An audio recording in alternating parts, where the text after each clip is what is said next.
오늘 참 기쁜 날입니다. 너무 즐거운 날이고 행복한 날입니다. 주일이니까 뭐 다른 이유가 있겠습니까? 하나님과 하나님 앞에 예배드리는 주일, 그래서 기쁘고 즐겁고 행복한 날이죠.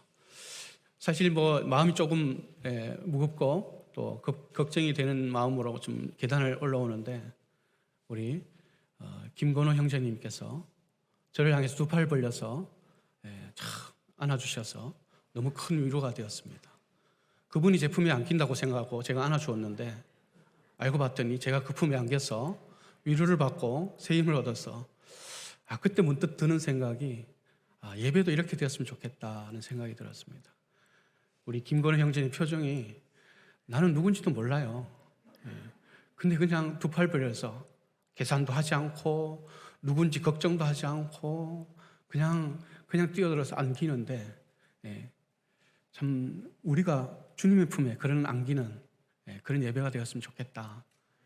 계산도 하실 필요 없고 뭐 어떤 생각도 필요 없고 그냥 그분의 안기는 그런 예배가 되기를 진심으로 소망합니다. 오늘 말씀을 같이 보면 예수님께서 공생의 기간 동안 어떤 삶을 사셨는지 마태는 8장 20절에서 이렇게 표현하고 있습니다. 여우도 굴이 있고 하늘을 나는 새도 보금자리가 있으나 인자는 머리 둘 곳이 없다, 이렇게 표현하고 있습니다. 예수님의 삶이 그랬다는 것입니다. 오늘 여기에 사역을 하시고 내일 또 다른 곳으로 가시고 집도 없이 머물 곳도 없이 어떻게 먹고 어떻게 잠을 자는 계획, 어떤 뭐 안정된 어떤 삶도 없이 이리저리 떠돌아다니는 나그네의 삶을 사셨던 것입니다. 인간이라면 누구나 자신만의 시간과 공간을 원하고 또 영원한 삶을 추구할 것인데, 평안한 삶을 추구할 것인데, 예수님은 오늘은 여기 내일은 저곳으로 떠도는 삶을 사셨습니다. 그래서 35절 첫머리에서 예수님께서는 모든 도시와 마을을 두루 다니셨다고 말씀하고 있는 것을 볼 수가 있습니다. 이스라엘의 모든 도시, 모든 마을을 다니신 것은 아니겠죠. 그러나 4장 23절에서 말하듯이 온 갈릴리 중심으로 다니셨고 그만큼 쉬지 않고 가능하다면 이스라엘 모든 도시와 마을을 다 가기를 원하셨던 그 예수님의 열정과 그 마음을 알 수 있는 그런 글을 말씀인 것을 볼 수가 있습니다. 쉽지 않죠. 오늘날처럼 차가 있습니까? 아니면 오늘날처럼 여행하기 좋은 환경입니까? 정말 신발도 없는 진짜 그런 참 먼지가 풀풀 나뉘는 그런 광야 같은 길들을 좀 걸어서 다 다니셔야 했던 곳이었습니다. 뭐 얼마 전에 우리 모 집사님께서 부산까지 자전거를 타고 100km를 하루 100km씩 이렇게 이동을 하신다 하시더라고요. 그래서 엄청난 진짜 체력이 엄청나다 이런 생각되었습니다. 전 만약에 저하고 같이 가자 그러면 다시는 안 볼 생각을 할 정도로 그런데도 참 그렇게 먼 거리지만 자전거를 타고 가신다는 것입니다. 자전거라도 있으면 얼마나 좋았을까요? 그런데 매일매일 이곳에서 사역하시고 또 다른 도시로 다른 마을로 걸어서 어떨 때는 먹을 수 있을 때도 있고 어떨 때는 뭐 먹지 못할 때도 있을 거라고 생각됩니다. 그런 삶을 사시면서 할 수만 있으면 더 많은 곳으로 더 참 이스라엘의 모든 곳으로 다 다니시기를 원하셨던 것을 말씀하고 있습니다. 자, 그러면 이렇게 다니시면서 무엇을 하셨다고 말씀하고 있습니까? 마태는 8장과 9장에 걸쳐서 예수님이 하신 사역, 8장에서 9장을 쭉 보면 10가지 기적을 베푸는 장면들을 볼 수 있습니다. 병든 자들을 치유하시기도 하고 또 귀신 들린 자들을 쫓아내기도 하고 아픈 자들을 치유하시고 만나주시고 그렇게 사역을 쭉 하셨는데 그런 사역의 모든 사역, 예수님의 그 사역들을 한마디 한 구절로 지금 표현하고 있는 것이 바로 참 이 35절 말씀입니다. 세 가지 동사로 말씀하고 있죠. 가르치시고 선포하시고 고치셨다, 그렇게 말씀하십니다. 그러니까 예수님은 가는 곳마다 가르치셨다고 말씀하십니다. 가는 곳마다 회당에서 들어가셔서 하나님의 그 말씀을 가르치셨습니다. 이스라엘 사람들은 누구보다 말씀에 참 뛰어난 사람들이었죠. 많이 알고 있는 사람들입니다. 그런데도 예수님은 가는 곳마다 말씀을 가르치셨습니다. 그런데 놀라운 것은 그들의 반응입니다. 물론 뭐 다 좋은 반응만 있었던 것은 아닙니다. 근데 예수님이 가르치는 그 말씀을 듣는 사람들마다 놀라워했다고 표현하고 있습니다. 왜 놀라워했을까요? 그들이 알고 있었던 그 말씀, 그들이 알고 있었던 하나님. 근데 예수님이 지금 회당에서 그들을 향해서 말씀하시고 가르쳐 주시는 그 말씀 속에 그 의미들이 그들이 평소에 알고 있었던 그 말씀과 너무나 다른 것들이 많았기 때문에 그들은 놀라워했다고 말합니다. 왜냐하면 하나님의 아들이시고 그분 자체가 말씀이시기 때문에 누구보다 그 말씀이 의미하는 바, 진정한 그 의미가 무엇인지 누구보다 잘 아시는 예수님께서 바로 그들에게 하나님 말씀이 무엇을 의미하고 있는지, 그 말씀을 통해서 하나님이 어떤 분인지를 정확하게 말씀해 주셨고 가르쳐 주셨던 것입니다. 또한 예수님은 복음을 선포해 주셨습니다. 복음이 뭡니까? 하나님 나라이죠. 하나님 나라를 선포해 주셨습니다. 하나님 나라, 바로 천국, 하나님 복음을 통해서 이루어지는 그 천국에 대한 선포가 예수님이 가는 곳마다 사람들에게 말씀에 선포해 주셨던 것입니다. 그리고 나서 뭘 하셨다고 말씀하십니까? 바로 힐링하셨다고 말씀하십니다. 치유하셨습니다. 몸과 마음, 그들의 아픈 병든 몸들, 아픈 곳들을 만지시고 치유해 주셨던 것입니다. 예수님이 많은 사역들을 하실 수 있죠. 정말 우리가 상상할 수 없는 엄청난 많은 사역들을 하실 수 있습니다. 그런데도 예수님은 공생의 기간 동안 자신이 어떤 것도 할 수 있는 그런 능력과 또 그런 범위를 가질 수 있는 분이신데도 불구하고 이 세 가지 사역에 집중하셔서 사역을 하셨다고 말씀하는 것입니다. 36절에서 예수님은 무리를 보셨다고 말씀하십니다. 모든 도시와 모든 마을을 다니시면서 만난 수많은 사람들, 예수님은 이들을 향해 결론적으로 말씀하십니다. 그러니까 각 마을과 도시와 그곳에서 만난 사람들을 가르치시고 또 선포하시며 그들을 치유하시면서 사역 가운데 만났던 모든 사람들, 그 사람들을 보고 예수님이 이제 말씀하시는 것입니다. 우리 36절 말씀을 같이 다시 한번 읽어보도록 하겠습니다. 시작.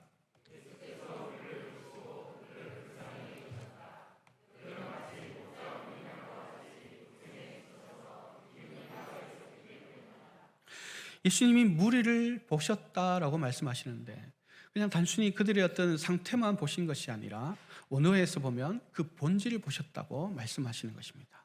그들이 지금 무엇 때문에 고통스러워하고 무엇 때문에 힘들어하고 무엇 때문에 참 어려워하고 있는지, 그들의 문제가 무엇인지 그 본질을 보시면서 그 문제의 본질을 말씀하시고 계신다는 것입니다.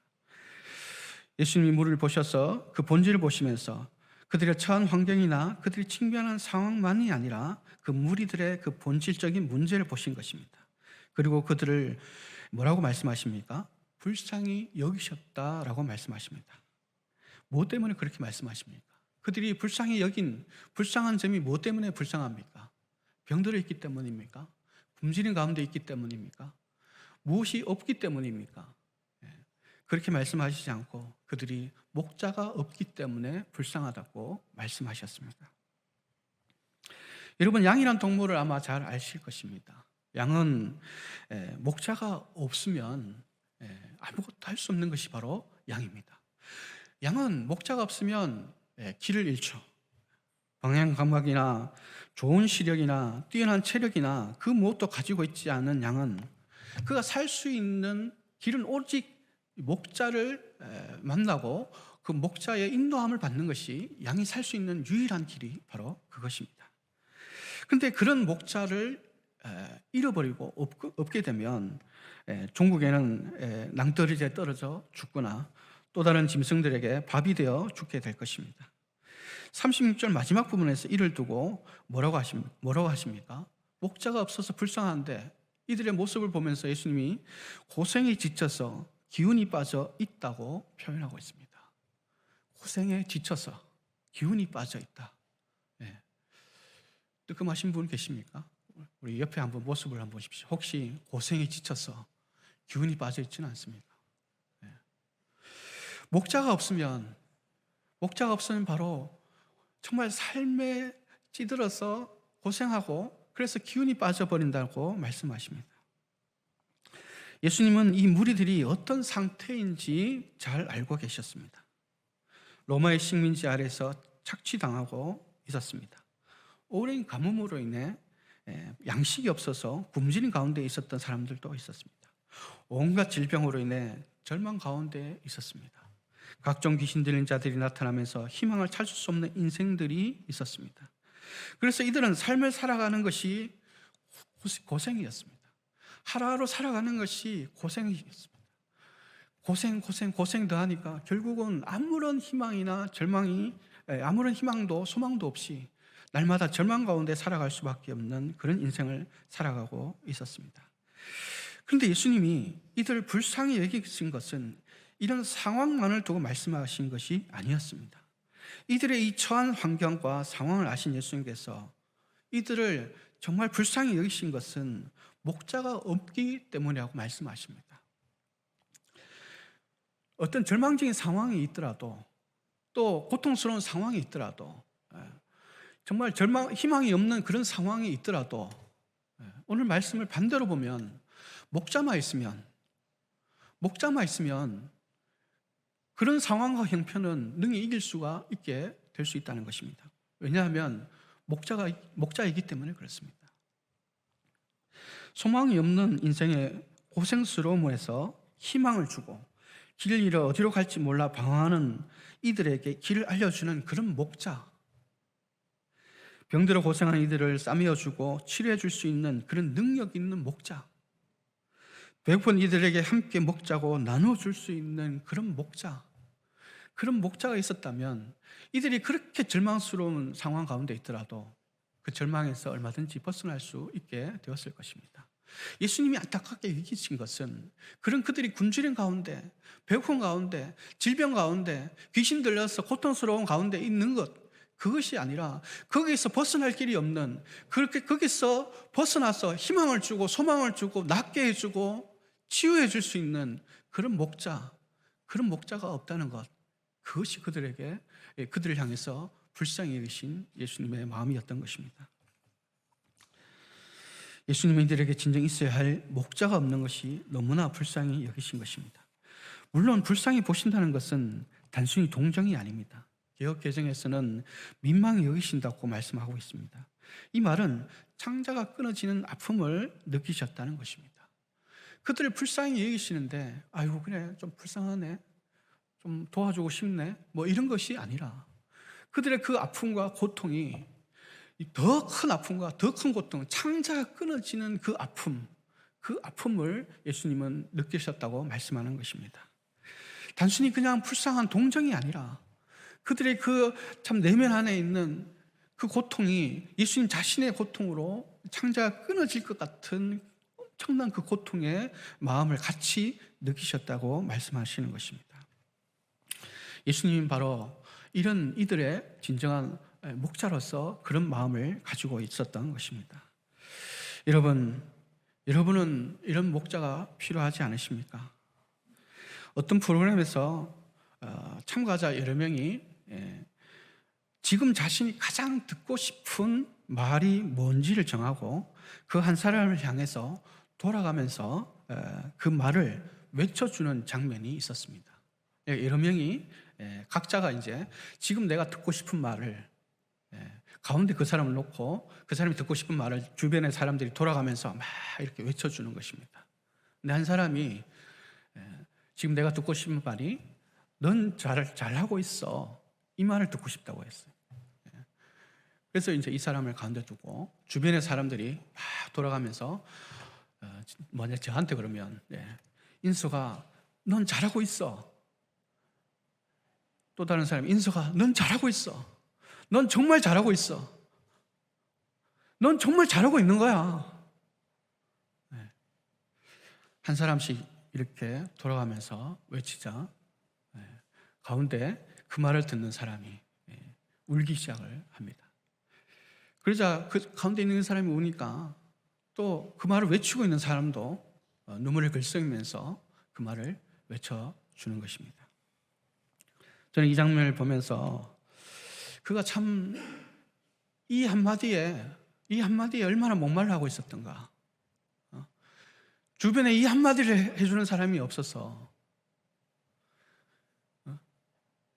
이 한마디를 해주면 그냥 위로가 되고 힘이 되고 별거 아니잖아요. 말 한마디인데.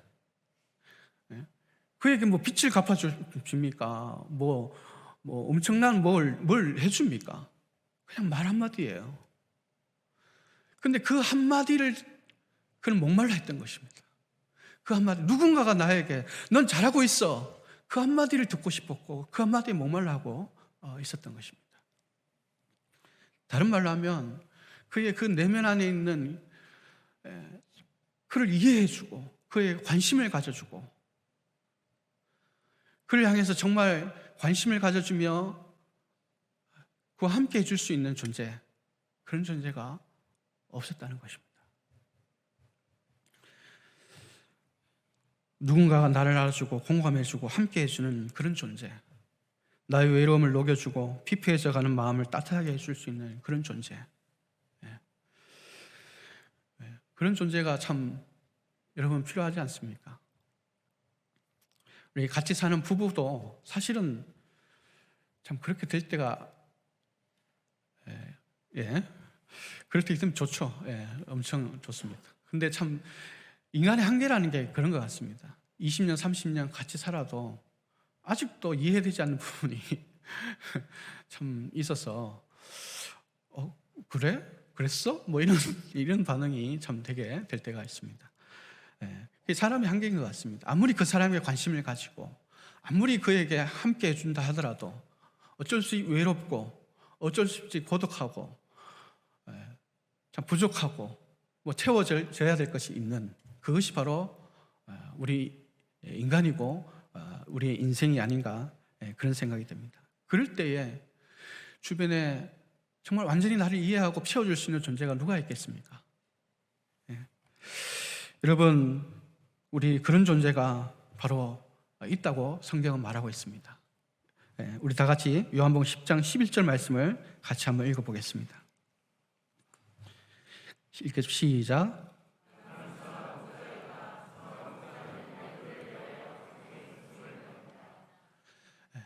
선한 목자이신 예수님, 그분이 바로 우리의 목자가 되셔서 우리는 한계가 있어서 아무리 가까운 부부 사이조차도 절대적으로 이해하거나 절대적으로 공감해주고 그리고 부족한 부분을 채워줄 수 없지만 예수님은 그렇지 않다고 말씀하십니다. 자기 목숨까지도 생명까지도 나를 위해서 드릴 수 있는, 줄 수 있는 그런 사랑과 그런 사랑 아래에서 끊임없는 24시간 한 수도 놓치지 않는 그런 관심과 나와 함께하는 공감이 있는 그런 목자, 그분이 바로 예수 그리스도라고 말씀해 주신다는 것입니다. 여러분, 예수님은 우리의 선한 목자이십니다. 이 목자는 양들을 위해서 목숨을 아끼지 않을 만큼 사랑이 많으신 목자이십니다. 인간은 아담 이후 죄로 인해 하나님을 떠났습니다. 이사야 말씀에서 인간을 향해 각기 제 길로 갔다고 말씀하셨습니다. 내가 원하는 대로, 내가 하고 싶은 대로, 내가 되고 싶은 대로 인생을 살아갔습니다. 그 결과 온갖 탐욕과 정욕에 빠지게 되었습니다. 게임과 물질 만능주의 속에 중독되어 갔습니다. 출세와 성공이란 잘못된 인생의 목표를 가지고 살아가서 결국은 죽어 지옥 갈 인생으로 살아가고 있습니다. 이런 우리를 위해서 예수님은 이 땅에 오셨다고 말씀하십니다. 이런 우리를 위해서 예수님은 십자가에 죽으시고 부활하셨다고 말씀하고 있습니다. 이런 우리를 위해서 피 흘리셨고 죄를 사해 주셨다고 말씀하고 있습니다. 여러분, 우리 다 같이 갈라디아서 2장 20절을 읽어보겠습니다. 시작.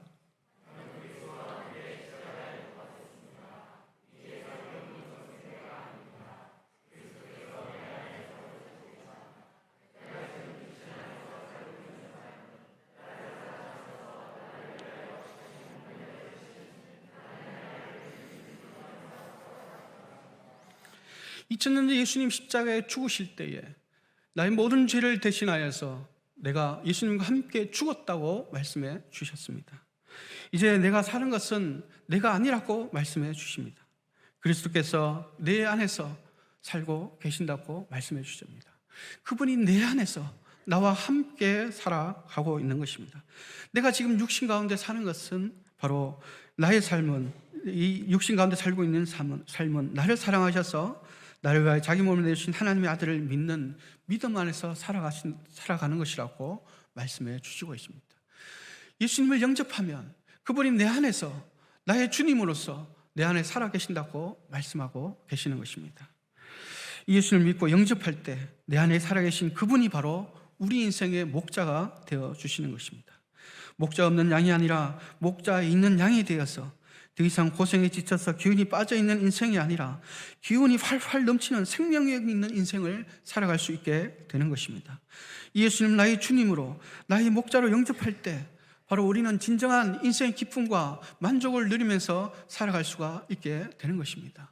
우리가 수없이 인생에서 느끼는 그 외로움, 고독함, 그리고 부족함과 채워질 수 없는 그 부족함으로 인해서 평안이 없고 걱정과 임무 속에 살아가는 것이 아니라 내 안에 계신 예수님이 나의 목자가 되시면 그분이 나와 영원토록 함께 하심으로 나의 모든 것들이 고생이 아니라 즐거움과 행복과 만족으로 채워지게 된다는 것을 말씀하고 있습니다.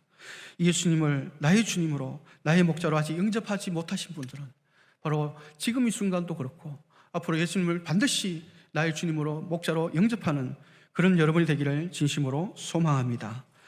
이제 예수님은 제자들에게 기도를 부탁하십니다. 먼저 추수할 것은 많은데 일꾼이 적다고 말씀하십니다. 추수할 것이 많다는 것은 목자가 없는 양들이 많다는 뜻도 있지만 지금이 추수할 때가 되었다는 것을 의미를 가지고 있습니다. 농사는 때에 맞게 해야 합니다. 봄에 씨를 뿌리고 모내기를 하고 물을 주죠. 여름에 풍성한 양분을 잘 받아서 가을이 되면 황금빛을 띠게 되는 그때 추수를 하게 됩니다. 바로 지금이 그럴 때가 되었다고 말씀하시는 것입니다. 그런데 어떤 문제가 생깁니까? 일꾼이 적다고 말씀하십니다. 추수할 때가 되어서 추수를 하려고 보니 일꾼이 적어서 추수가 어렵다고 말씀하십니다. 여기서 알아야 할 것은 일꾼이 무엇을 위해 필요한 일꾼이라는 것입니다. 여러분, 지금 여기서 말하는 일꾼은 뭐 공사장에서 노가다를 하는 그런 일꾼이 아니죠. 추수, 바로 이 추수라는 그 목적, 추수를 위한 일꾼을 지금 말씀을 하고 있는 것입니다. 추수를 위해서 필요한 일꾼, 추수를 하기 위해서 뽑은 일꾼이라는 것입니다. 일꾼의 입장에서는 추수가 바로 추수가 그 일꾼의 삶에서는 가장 최우선이고 그것에 매달리는 삶을 살아가는 것이 바로 일꾼의 삶의 존재이고 목적이라는 것을 말씀하고 있는 것입니다. 다시 말해 추수가 삶의 가장 우선순위에 있는 그런 사람을 가리키는 것입니다. 여러분은 일꾼은 결국 어떤 사람이겠습니까? 38절을 보면 추수하는 주인이 택하여 밭으로 보내는 사람입니다. 즉 하나님이 택하신 사람이라는 것입니다. 하나님께서 추수를 위해서 영구령을 위해서 택하신 사람이라는 것입니다. 여러분 상공부를 다 수료하셨죠? 그러면 제가 퀴즈를 내겠습니다. 왜냐하면 상공부 제가 강의하는 사람이니까. 하나님의 소원이 무엇입니까?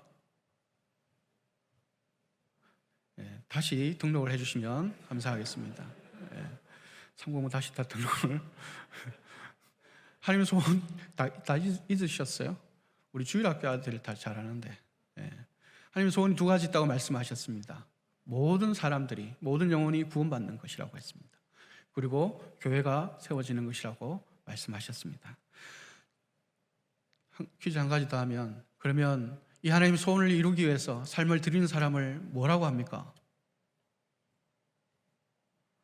뭐라고 합니까? 꼭 등록하시기 바랍니다. 사역자라고 했습니다. 하나님의 이 소원, 모든 사람들이 구원받기를 원하시고 교회가 이 땅에 세워지기를 원하시는 이 하나님의 소원, 이 하나님의 소원을 이루기 위해서 자신의 시간을 드리고 정력을 드리고 삶을 드리는 그 사람, 저같이 사례비를 받으면서 24시간 교회 봉사하는 사람, 그런 사람만을 사역자라고 하지 않고 이 하나님의 소원을 위해서 자신의 시간을 드리고 정력을 드리고 삶을 드리는 그 사람을 사역자라고 말씀하신 것입니다. 그러면 여러분은 사역자이십니까? 아멘 안 하십니까? 여러분 사역자이십니까? 여러분 다 사역자이시고 사역자가 되기를 진심으로 바랍니다. 이 하나님의 소원을 이루기 위해서 자신의 삶을 드리는 이 사역자, 바로 이 사역자, 그렇다면 구원받은 이 사람들은 여러분 다 사역자이고 그렇게 되어야 한다는 것입니다. 그래서 베드로전서 2장 9절 말씀은 이렇게 말씀하시죠. 우리 다 같이 한번 읽어보겠습니다. 시작.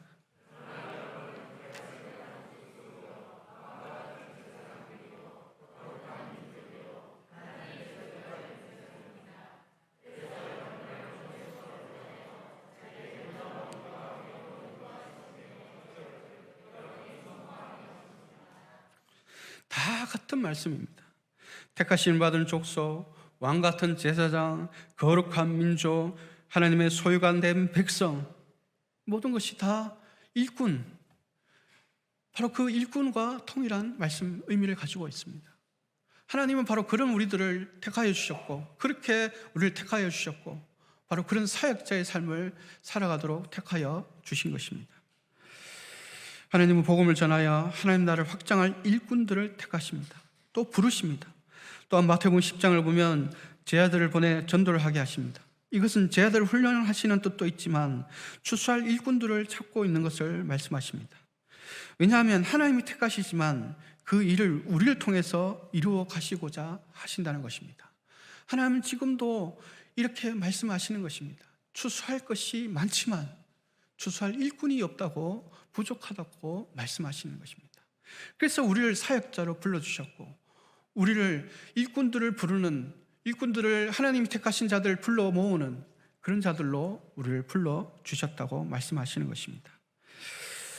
여러분, 하나님이 우리를 택하심을 믿고 또 우리를 일꾼으로서, 추수할 일꾼으로서 또 다른 추수할 일꾼들을 불러 찾아가는 그런 우리를 하나님은 택하여 주셨다는 것을 오늘 말씀을 통해서 믿고 확신하는 그런 저와 여러분 되기를 진심으로 기도합니다. 그래서 우리는 부지런히 추수할 일꾼들을 찾고 기도해야 합니다.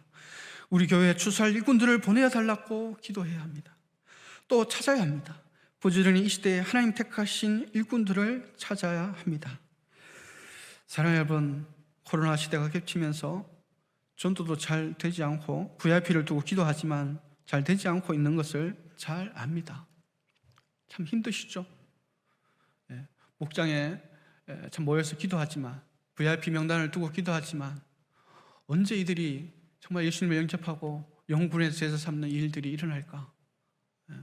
여러분 마음에 참 무거운 참 점이 있을 줄 알고 생각됩니다. 어쩌면 하나님이 이런 우리들의 이 무거운 어려움 지금 겪고 있는 상황을 가장 잘 아시리라 믿습니다. 섬기고 날마다 기도하지만 굳은 마음의 문이 좀처럼 열리지 않는 그 VIP들을 보고 있으면 포기하고 싶은 마음도 있으리라고 생각됩니다. 그러나 예수님이 분명히 말씀하셨습니다. 추수할 것은 많다고 말씀하셨습니다. 문제는 일꾼이라는 것입니다. 저는 일꾼이 포기하지 않으면 하나님께서 반드시 추수하게 하실 것이라고 믿습니다. 그래서 갈라디아서 6장 9절 말씀은 이렇게 말씀하시는 것입니다. 같이 읽겠습니다. 시작.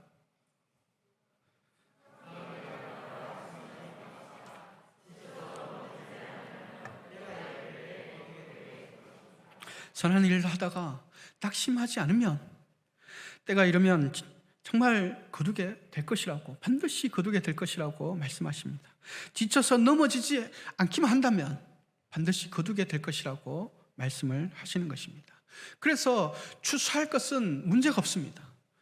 지금 우리 눈에 추수할 것이 없어서 없는데 그렇게 하지만 추수할 것이 없는 것이 문제가 아니라 일꾼이 있느냐는 것이 문제라는 것입니다. 그 일꾼들이 소수이지만, 별로 참 많은 다수가 아니라 소수이지만, 그 소수가 포기하지 않고 지치지 않고 낙심하지 않는다면 반드시 열매를 거두고 또 곡식을 거두게 추수하게 될 거라고 말씀하시는 것입니다. 일꾼이 낙심하지 않을 때 영혼 구원이 이루어지게 된다는 것을 말씀하십니다. 기쁨으로 거두게 되게 된다고 말씀하십니다. 저희 교회가 목장이 포기하지 않고 끝까지 기도하고 섬김으로 추수할 영혼들을 구원하게 하는 역사를 이루어가기를 진심으로 기도합니다. 하나님은 지금도 온 민족이, 모든 사람이 구원받기를 원하고 교회가 세워지기를 원합니다. 그래서 사역자들 택하셔서 바로 세상 가운데 보내어서 추수할 일꾼들을 불러 모으고 계십니다. 저와 여러분이 바로 이 하나님의 택하심과 보내심을 받은 사람으로서 이번 한 주 살아갈 수 있기를 진심으로 기도합니다. 세상 가운데 또 다른 추수할 일꾼들을 불러 모으듯이 여러분 찾고 기도하는 그런 여러분이 되어서 여러분 지금 옆에 있는 이 빈자리들이 다 채워지는 그런 역사가 우리 교회 안에 있기를 진심으로 기도합니다. 기도하겠습니다.